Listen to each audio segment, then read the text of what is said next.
Hej med jer, og nu skal mig og Madison lave en sidste roomtur med min søster Emma. Og det her, det er en moonstol fra Ilva, og så det her bord her fra IKEA. Så har vi bøjler her, så har vi elblade, 2 af dem, og så har vi så en hel masse hernede, så mega mange. Her har vi hendes tøjstativ fra IKEA, og så har vi nogle forskellige sko hernede, 2 fra Adidas og et par fra Deichmann. Og noget af hendes tøj her. Og så har vi bare nogle tilfældige poser heroppe. Det her det er tv fra LG, og her er der et bord fra IKEA.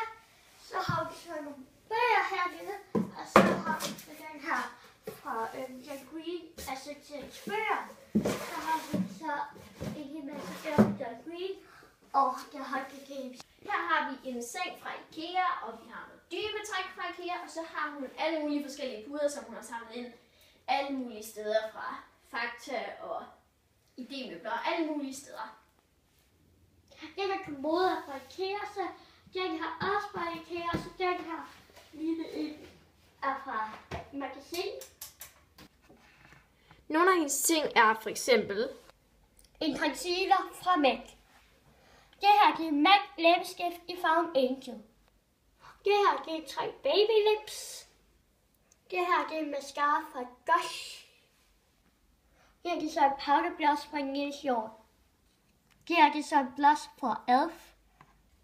Det her det er en pensel fra søster Grene, som hun bruger til puderbørst. Øjenbryn og øjenbrynbørste fra Elf. Og det her det er 2 Batiste Dry Shampoo. Det her det var alt vi havde for denne gang. Vi håber vi ses næste gang. Hej hej.